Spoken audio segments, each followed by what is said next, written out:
What is up, everybody? Keith Mitchell here from the Outerhaven Productions, and if you've been following some of the videos here, you know that I'm a big fan of the upcoming sci-fi space combat game Everspace 2 from Rockfish Games. Now, as of yesterday, the company released a roadmap talking about what they plan on doing during the early access and what we can expect. Of course, being a big fan of this game, I'm super excited about what they're talking about, and I figured let's do a recap so everybody can be just as excited as I am. Now, before we start talking about the new exciting stuff in this game, I do want to apologize to the fans at the Outerhaven Productions. I did say I was going to make more YouTube content. However, the last couple of weeks have been a drag. The weather has been depressing, and it's just been a overall bad time for myself and most of the Outerhaven crew. But we're going to do what we can, make the most out of it, and start bringing out more video content. So there's that. So this new roadmap released from Rockfish Games will talk about several new ships, new missions, and various other things that we can expect to find in the early access version of Everspace 2. So let's talk about the ships, because those are very exciting. Now, you know there's already a number of ships in the game right now. There are 5 in total. Each have their own different variations depending on where you find the ship. However, they're adding 2 more ships to the early access. The first ship is called the Vanguard. The Vanguard is a lightweight, maneuverable reconnaissance starfighter with a high emphasis on speed, mobility, and defensive measures, which means it's going to be a ship that you can fly in, do some damage, fly out. However, because it is lightweight, it can't take a lot of damage, obviously, until you start adding things like armor and shields to the ship. Seems like something that is an in-between of the Interceptor, which is currently in the game, and the Sentinel, which means it should be a great ship for beginners and for those who don't want to fly something that's big and bulky. Speaking of big and bulky, the next ship is called the Bomber, and the Bomber is a missile and mine specialist with access to unique explosive weapons and warheads. So this sounds like a ship that you want to drive right into the middle of action, sit there and pick off people. It looks like it will have a lot of shields. It just looks like it's a beast. It will do damage to anything, and the fact that it is a mine and missile specialist means they're going to have a high layout for missiles and a lot of mines. Obviously, this means it'll have a lot of extra spaces for more weapons, which sounds interesting for me because I've really enjoyed using the bigger ships in the game. So in the game right now, the big ship is the Gunship, and this ship, the Bomber, sounds like it's going to be a variation or something very similar to the Gunship, which is great for me because I like ships that can tank and take damage and laugh at the face of danger and go, ha, that's all you got? Let me show you what I got. So that's interesting for me. I do think they missed an opportunity instead of calling it the Bomber and calling it War Machine instead, because, you know, I kind of like War Machine from the Marvel Cinematic Universe and the Marvel Comics. That is one of my favorite heroes, one of my favorite suits, and in my head, when I play with the Bomber, I'm going to call it the War Machine. Now, it is a bit of a bummer that we're only getting 2 ships. However, we need to keep in mind that Rockfish Games is a really small indie studio, and they only have about 25 people working in it. So we're asking a lot. I can't help myself because I really enjoyed this game. I'm a big fan of games from the past, such as Wing Commander and the Privateer and Descent and Freelancer and Starlancer. And this game gives off some very similar vibes such as those. And those are games I played during my early PC gaming years, and I simply adored them. So Everspace 2 is nailing it. And even though I wasn't a big fan of the first Everspace, this one, I simply can't stop playing for good reason.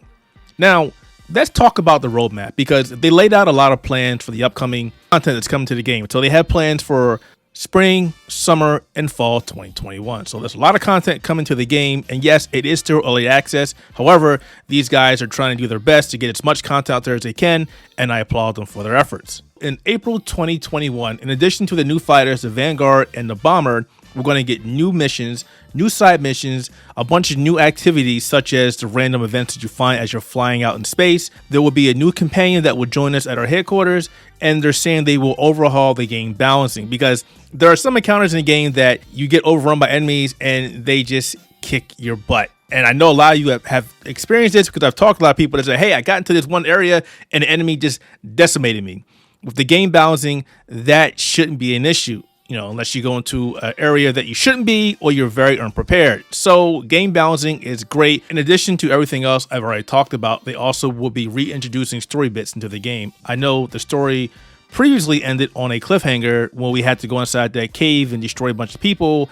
However, a lot of us were like, that's it. And I know the studio was like, yeah, we didn't want to leave it there. So here's some more story bits for you to check out. So more story is always good. They're not saying what exactly it's going to be. They hinted on some of the stuff on the roadmap, and it simply says the story continues, meet an old friend, and sign up for a bunch of new missions. They're not really telling us about the new mission, but we'll be meeting up for an old friend, which makes sense because we're getting a new companion. So I guess the new companion is the old friend. Looking forward to see that when it gets dropped in April 2021. A couple more months and we'll have this new content. For the summer 2021 content, we're going to be introduced to a brand new system called Zarkov. And yes, I had to say that word a couple times to make sure I was pronouncing it correctly. In this new system, we'll see new enemy types, new creatures, and natural phenomenon, which is going to be interesting because that means as we're flying around through space, we'll see brand new stuff, maybe a solar flare or a planet explosion, or who knows? We don't know, but natural phenomena means cool stuff for us. In addition to that, there will be even more new missions and side missions, new activities and mini missions, another new companion, and this time the level cap will be increased. It doesn't say to what level, but as of right now, we are capped to level 14. No matter what you do, no matter how many missions you do, no matter how much stuff you destroy, your experience as of right now is capped. So seeing a brand new level cap is going to be great news for everybody who's been playing the game so far, like myself. Then with the fall 2021 announcement, there will be 2 new fighters, a light fighter and a heavy fighter. We don't know the names because they are redacted as of right now, as well as a brand new system called Cat Nebula. Here, you'll find even more enemy types, more new creatures, and yes, more natural phenomena. Looks like that is going to be a recurring theme. As the systems get bigger, we get to see more stuff. We get to see new enemies, which means more stuff for us to shoot or talk to or both.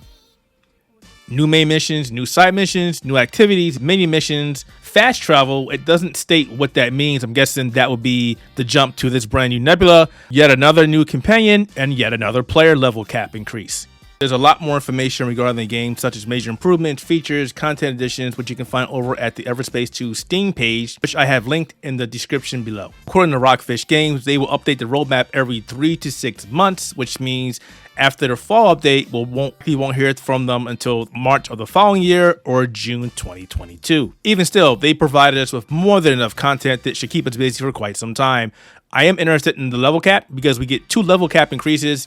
And again, right now we're only at level 14. So given that we're at 14, say they give us 5 per, that takes us up to about 20 something ish, which is great. Obviously, I don't know anything about the level cap. I'm just estimating here. I'm hoping it'll be high, but we'll have to wait and see. With the upgraded level cap means we get better weapons, we get better items that we can deck out our ship with, which means we can still explore that galaxy.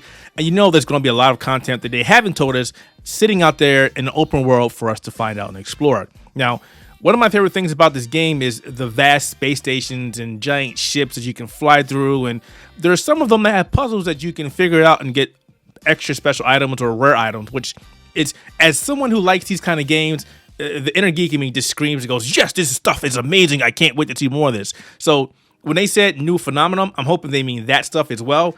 Again, I'm starting to geek out a little bit because this is my jam. These are the kind of games I really could sit there and digest and just talk about for days. Literally, I could talk about this stuff for days, but for the length of this video, I won't do that. Overall, I'm happy with the progress of Everspace 2. I'm glad that Rockfish Games is really taking their time and putting a lot of love into this game. You can clearly see that they really want this game to succeed.